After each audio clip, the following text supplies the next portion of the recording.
Welcome students, आप सभी का एक बार फिर से स्वागत है अपनी इस ऑनलाइन क्लास में।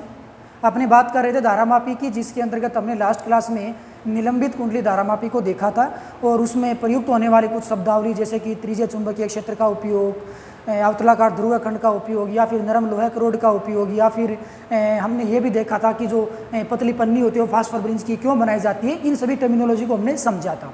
आज अपने पास जो दूसरी धारामापी होगी वो होगी किलकित कुंडली धारामापी।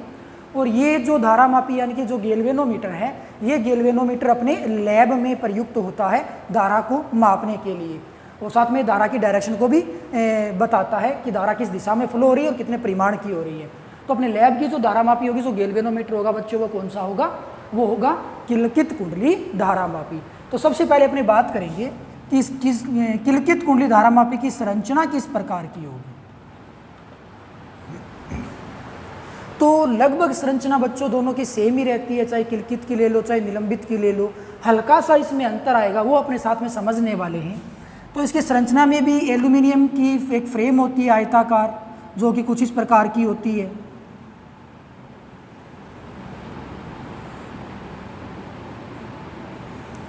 एक एल्यूमिनियम आयताकार फ्रेम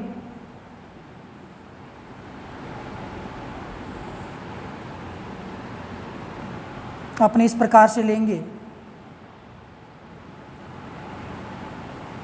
और यहाँ पे इस प्रकार से बच्चों विद्युत रोधी तांबे के तार लिपटे होते हैं। विद्युत रोधी का मतलब आप लोग अच्छे से समझते हो कि विद्युत रोधी क्या होता है। यानी विद्युत रोधी का मतलब ये हो जाएगा कि एक ऐसी व्यवस्था जिसमें तार यदि आपस में टच करें तो वो शॉर्ट सर्किट ना हो, यानी कि तांबे के तारों पे पॉलिश कर दी गई होती है। ओके,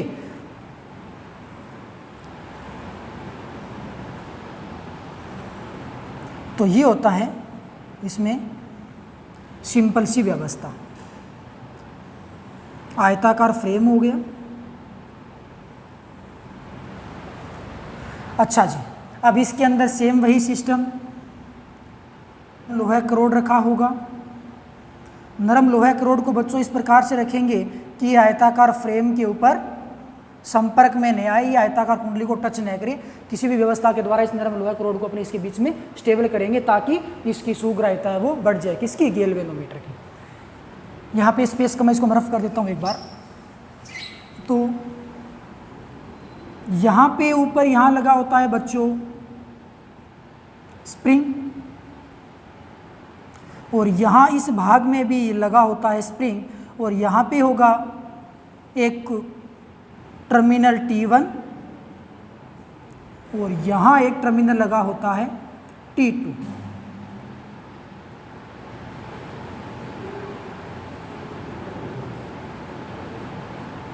ओके, अब इस टर्मिनल T1 और T2 का सीधा संबंध बाहरी सर्किट के साथ होता है। प्लस माइनस आप इस प्रकार से इसको तारों के साथ ज्वाइंट कर सकते हो। इसको अपने रखेंगे शक्तिशाली चुंबकीय क्षेत्र में। ये हो जाएगा N भाग, ये हो जाएगा S भाग। अब क्या होगा, यहाँ एक लगा होता है संकेतक, जो कि इस प्रकार पैमाने के ऊपर घूमने का काम करेगा। और बच्चों इस गैल्वेनोमीटर की सबसे बड़ी विशेषता ये होती है कि इसका जो जीरो होता है वो सेंटर पॉइंट पे होता है। फिर इधर चलेंगे तो 1 2 3 4 ऐसी व्यवस्था आएगी। इस साइड में भी 1 2 3 4 ऐसी व्यवस्था आएगी। ओके, और यहां लगा होता है सिंपल एक संकेतक। ये पूरा का पूरा जो स्ट्रक्चर आपको नजर आ रहा है, ये पूरा का पूरा स्ट्रक्चर है वो किलकित कुंडली धारामापी का स्ट्रक्चर होगा। अब एक्चुअली में होगा क्या कि जब भी आप इसमें करंट फ्लो नहीं करोगे, धारा प्रवाहित नहीं करोगे, उस केस में ये जो संकेतक है आपका, इंडिकेटर है, वो जीरो पॉइंट के ऊपर रहेगा। जीरो का पॉइंट जो होता है धारामापी में बच्चों बीच में होता है, बिल्कुल यहाँ पे जीरो होता है। इधर 1 2 3, इधर 1 2 3। जबकि एमीटर और वोल्ट मीटर में यदि आप देखोगे ना तो जीरो आपको साइड में दिखेगा। ये तो आ गया गैल्वेनोमीटर, ये आप एमीटर मान लो और ये वोल्ट मीटर मान लो। तो अन्य में जो जीरो होते हैं वो स्टार्टिंग पॉइंट पे होते हैं, किनारे पे होते हैं, जबकि गैल्वेनोमीटर में जो जीरो होता है वो बीच में रहता है। इसका मूल कारण ये होता है कि धारा जिस दिशा में प्रवाहित होगी, इंडिकेटर है वो उसी दिशा में मूव कर जाएगा। ओके, तो धारा यदि इस दिशा में जाती है तो वो संकेतक इस दिशा में अपना पाठ्यांक देगा, और धारा रिवर्स में आती है तो वो संकेतक इस दिशा में अपना पाठ्यांक प्रदान करेगा। ओके, तो ये सिंपल सी अपने पास व्यवस्था हो जाती है किसके लिए, किलकित कुंडली धारामापी के लिए। अब ये काम कैसे करता है, काम कर रहा है इसका बहुत सिंपल सा लॉजिक है, कुछ नहीं करना हमें सिर्फ इसके ऊपर ध्यान रखना है, पाठ्यांक केवल डायरेक्टली नोट करना है। तो एक्चुअल में होता क्या है कि जैसे ही अपनी इसके अंदर धारा प्रवाहित करते हैं, क्या करेंगे, धारा प्रवाहित करेंगे, तो ये जो इंडिकेटर है ना वो सीधा इस एल्यूमिनियम का जो फ्रेम है आयताकार उससे अटैच होता है। तो जैसे ही अपने इसमें धारा प्रवाहित करेंगे तो बच्चों इस एल्यूमिनियम का जो आयताकार फ्रेम है उसमें मूवमेंट आएगा, इस प्रकार से ऐसा हो जाएगा। और यहाँ बच्चों इसके लगा होता है संकेतक इस प्रकार से, और इस प्रकार आप समझ सकते हो। चलो मैं ऐसे बताता हूँ आपको।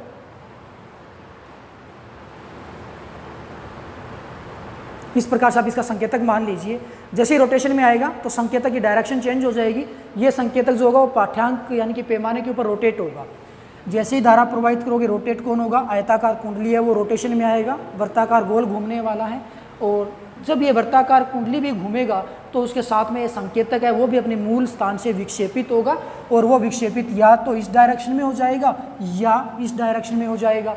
और वो जितना विक्षेपित होता है उतना ही पाठ्यांक हम पढ़ लेते हैं। मान लो कि धारा प्रवाहित करने पर वो संकेतक 3 पे आ गया, और ये अपने पास गैल्वेनोमीटर है, तो ये मान लो कि 1 एम्पियर, 2 एम्पियर, 3 एम्पियर, एम्पियर में पाठ्यांक दे रहा है, तो उस केस में अपने पास जो पाठ्यांक आने वाला है वो कितना बन जाता है, धारा का 3 एम्पियर बन जाता है। ओके, तो कुल मिलाकर के पाठ्यांक यहाँ पे कितना बनेगा, 3 एम्पियर बनेगा।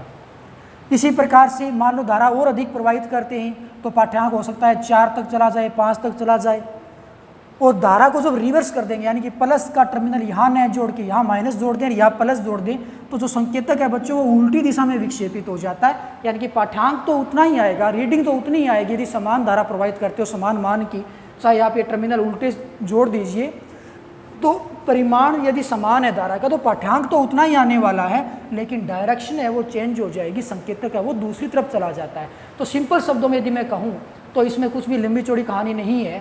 संकेतक है वो आर्मेचर के साथ साथ रोटेशन में आता है, और जितना संकेतक यहाँ पे हम नोट देखते हैं कि कितनी रीडिंग पे जाके गया है, वही उसका पाठ्यांक यानी कि उस परिपथ में प्रवाहित होने वाली धारा हमें प्राप्त हो जाती है। तो ये सिंपल सी व्यवस्था होती है किलकित कुंडली धारामापी की। अब अपने बात करते हैं कि कुछ जो गैल्वेनोमीटर होते हैं वो माइक्रो एम्पियर में धारा को माप लेते हैं, मिली एम्पियर में माप लेते हैं, कुछ एम्पियर में मापते हैं। जो गैल्वेनोमीटर माइक्रो एम्पियर में धारा को मापता है उसमें धारा मापन की शुद्धता उतनी ही ज़्यादा बेटर होती है।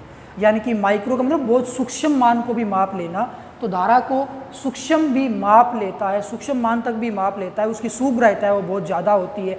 तो अभी अपने बात करने वाले हैं कि धारा मापी की जो सूग्राह्यताएँ होती हैं वो एक्चुअल में होती क्या हैं।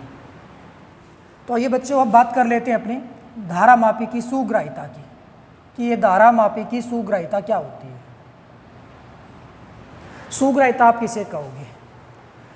किसी धारा मापी में अति अल्प मान की धारा प्रवाहित करने पर या अति अल्प मान की वोल्टता आरोपित करने पर जो भी पाठ्यांक प्राप्त होता है वो उस धारा मापी की सूग्राह्यता कहलाता है। और सिंपल शब्दों में यदि मैं ये कहूँ तो अति अल्प मान तक पाठ्यांक पढ़ने की या पाठ्यांक ज्ञात करने की क्षमता जो होती है वो सूग्राह्यता होती है। यानी कि एक गैल्वेनोमीटर है वो तो 0.001 एम्पियर तक धारा को माप लेगा, एक गैल्वेनोमीटर है वो 0.1 एम्पियर तक की धारा को माप लेता है। तो यदि अपने बात करें परिशुद्ध मान की तो ये जो ऊपर वाला मान है वो परिशुद्ध मान है। तो ये जो मान जिस धारा मापी का है वो धारा मापी अधिक सूग्राही है। तो अति अल्प पाठ्यांक जो भी नोट में पढ़ पाएगा, नोट कर पाएगा, वो अधिक सूग्राही होगा। और यदि मैं डेफिनेशन की बात करूं तो अति अल्प मान की धारा प्रवाहित करने पर या अति अल्प मान की वोल्टता आरोपित करने पर जो भी पाठ्यांक हमें प्राप्त होता है वो उस धारा मापी की सूग्राह्यता होता है। और धारा प्रवाहित करेंगे या वोल्टता आरोपित करेंगे उसके आधार पर बच्चों सूग्राह्यता दो प्रकार की बन जाती है।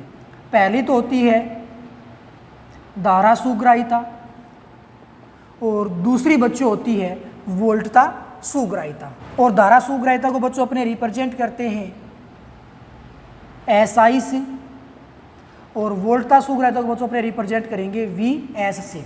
धारा सूग्राह्यता यानी कि SI क्या होता है? तो धारा सूग्राह्यता आप किसे कहोगे? किसी धारामापी में एकांक मान की धारा प्रवाहित करने पर उत्पन्न विक्षेप, एकांक धारा प्रवाहित करने पर, एकांक धारा प्रवाहित करने पर उत्पन्न विक्षेप क्या बन जाएगा? धारा सुग्राह्यता कहलाएगा। यानी कि धारा प्रवाहित करनी और उत्पन्न विक्षेप जो भी होगा, तो कुल मिलाकर के बच्चों बात ये हो गई कि परिभाषा के अनुसार यदि मैं धारा सुग्राह्यता का फॉर्मूला देखूं तो वो ये बनेगा कि धारा सुग्राह्यता इज इक्वल होता है उत्पन्न होगा विक्षेप, उत्पन्न विक्षेप और बटे में क्या आ जाएगा? प्रवाहित होने वाली धारा, प्रवाहित धारा। और प्रवाहित धारा को यदि मैं एकांक कर दूं तो धारा सुग्राह्यता केवल और केवल किसके बराबर बचेगी? उत्पन्न विक्षेप के बराबर बचेगी। और ऐसा ही धारा सुग्राह्यता इज इक्वल उत्पन्न विक्षेप, जो भी आना है मैंने फाई नाम दे दिया, प्रवाहित धारा आई हो जाएगा। यहाँ से आप परिभाषा के अनुसार देख भी सकते हो, यदि मैं एक बार के लिए आई का मान 1 कर दूं, एकांक कर दूं, तो बच्चों ऐसा ही का मान क्या बन जाता है? फाई। यानी कि एकांक धारा प्रवाहित करने पर जो विक्षेप उत्पन्न होता है, फाई उत्पन्न होता है, वही क्या कहलाता है? धारा सुग्राह्यता कहलाता है। ओके, तो यहाँ पे ऐसा ही का मान बच्चों कितना आ जाता है? धारा सुग्राह्यता कितनी बन जाती है? फाई बटे में आई बन जाती है। तो एकांक धारा प्रवाहित करने पर धारामापी में उत्पन्न विक्षेप को हम क्या कहेंगे? धारा सुग्राह्यता कहेंगे। अब यहाँ पे धारामापी, जब हमने निलंबित कुंडली धारामापी की बात कर रहे थे तो आई का मान हमने ज्ञात किया था, उसका सिद्धांत समझा था, हमने उसकी क्रियाविधि को समझा था उस केस में। और आई का मान बच्चों पता है कितना निकल के आया था? आई का मान आया था सी फाई बटे एन ए बी, इतना मान आई का निकल के आया था।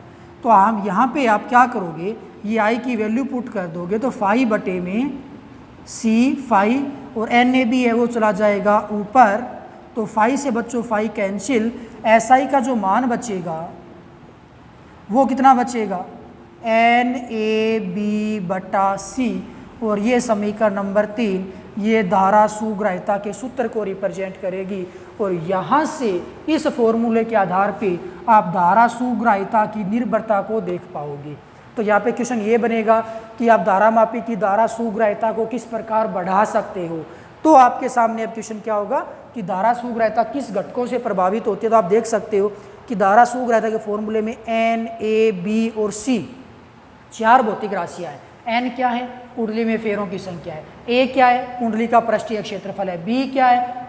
चुंबकीय क्षेत्र। और सी क्या है? एंटंग नियतांक है या बलागुण नियतांक है। तो यदि आप एन को बढ़ाते हो, फेरों की संख्या में वृद्धि कर दोगे तो भी ऐसा ही बढ़ जाएगा। तो हम कह सकते हैं कि फेरों की संख्या को बढ़ा करके हम धारा सुग्राह्यता बढ़ा सकते हैं, या फिर पृष्ठीय क्षेत्रफल बढ़ा करके, या फिर चुंबकीय क्षेत्र को इंक्रीज करके बढ़ा करके आप धारा सुग्राह्यता को बढ़ा सकते हो। लेकिन सी का मान हमें क्या करना पड़ेगा? कम करना पड़ेगा। और सी का मान जब आप कम कर दोगे तो धारा सुग्राह्यता का मान है वो क्या हो जाएगा? बढ़ जाएगा। तो लास्ट क्लास हमने देखा था 2 क्लास पहले कि जो यहाँ पे निलंबित कुंडली धारामापी में जो फास्फर ब्रिंज लगा होता है उसका एंटन नियतांक सी बहुत कम होता है। सी का मान जितना ज़्यादा कम होगा उस धारामापी के लिए धारा सुग्राह्यता उतनी ही ज़्यादा होगी। और यही हमने कहा था कि फास्फर ब्रिंज का उपयोग क्यों करेंगे? क्योंकि फास्फर ब्रिंज के लिए सी का मान यानी कि एंटन नियतांक का जो मान होता है वो बहुत कम होता है, जिसके कारण उसकी सुग्राह्यता के मान में वृद्धि हो जाती है। और यहाँ भी आप क्लियर देख सकते हो जो सुग्राह्यता का फॉर्मूला बन रहा है यहाँ पे धारा सुग्राह्यता का, सी के ये व्युत्क्रमानुपाती है, सी घटेगा, कम होगा तो धारा सुग्राह्यता क्या हो जाएगी? बढ़ जाएगी। तो बच्चों ये था अपने पास धारा सुग्राह्यता। अब अपने बात कर लेते हैं वोल्टता सुग्राह्यता की कि ये वोल्टता सुग्राह्यता क्या होती है। तो अपने दूसरी हेडिंग होगी वोल्टता सुग्राह्यता।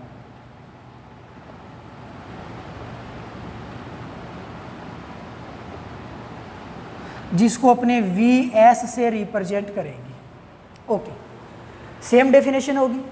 धारा सुग्राह्यता में हमने एकांक मान की धारा प्रवाहित की थी, तो वोल्टता सुग्राह्यता में आप एकांक मान की वोल्टता आरोपित कर दो।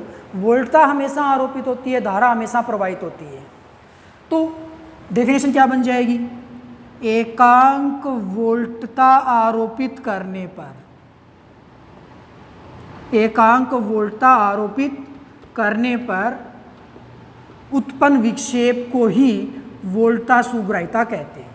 एकांक वोल्टता आरोपित करने पर उत्पन्न विक्षेप क्या कहलाता है? वोल्टता सुग्राह्यता कहलाता है। तो इसके आधार पे आप बच्चों वोल्टता सुग्राह्यता का फॉर्मूला बना सकते हो कि वोल्टता सुग्राह्यता बराबर क्या होगा? उत्पन्न विक्षेप बटे में आरोपित वोल्टता। मैंने V वोल्टता आरोपित कर दी, विक्षेप आ गया मान लो फाई। तो यहाँ पे I का मान तो ये है, लेकिन यहाँ पे V है, I तो इसमें है ही नहीं। तो V बराबर क्या होता है, V बराबर बच्चों IR होता है। I क्या होगा, V धारामापी पर आरोपित वोल्टता, तो ये धारामापी में प्रवाहित धारा और ये धारामापी का प्रतिरोध। अब धारामापी का प्रतिरोध में R ने लेकर के बच्चों कैपिटल G ले लेता हूँ, गैल्वेनोमीटर के लिए मैं G रिप्रेजेंट कर दूंगा। तो आप ऐसा कह सकते हो कि फाई बटे में V के स्थान पे क्या लिखोगे, I इंटू जी, जी यहाँ पे प्रतिरोध है, तो मैंने क्या किया, फाई के स्थान पे क्या लिख दिया, I इंटू जी लिख दिया। अब आप यहाँ पे I की वैल्यू पुट कर पाओगे और फाई बटे जी, I की दी वैल्यू पुट कर दो, इसका उल्टा कर दो, I बटे में, इसीलिए तो NAB बटे में C फाई बन जाएगा इसका मान। अब क्या करोगे, फाई से फाई कैंसिल हो गया, VS बराबर क्या बनेगा, NABGC, ये बन गया NAB बटे में GC। ये समीकरण नंबर 1 आ गई, ये आपका फाइनल आंसर हो गया। तो यहाँ भी आप देख सकते हो कि वोल्टा सूग रहता है वो NAB और C पे डिपेंड करती है, लेकिन साथ साथ ही वो धारामापी के प्रतिरोध के ऊपर भी डिपेंड करती है। तो धारा नियतांक, सॉरी ये जो एंटन नियतांक है, ये जितना कम होगा वोल्टा सूग रहता उतनी ही ज़्यादा बढ़ने वाली है, और धारामापी का प्रतिरोध जितना कम होगा उतनी ही वोल्टा सूग रहता आपस में बढ़ने वाली है। बाकी NAB को बढ़ाने पे वोल्टा सूग रहता वो बढ़ जाती है। तो कहने का मतलब कि यहाँ पे वोल्टा सूग रहता और धारा सूग रहता में सेम परिवर्तन नजर आ रहा है, सिर्फ वोल्टा सूग रहता में एक G है वो एक्स्ट्रा और निकल के आता है। तो ये था बच्चों अपने पास वोल्टा सूग रहता यानी कि सूग रहता के लिए कंप्लीट टॉपिक। सो आज के लिए बस इतना ही, कल लौटेंगे अपने एक नए टॉपिक के साथ, तब तक के लिए बाय, थैंक यू।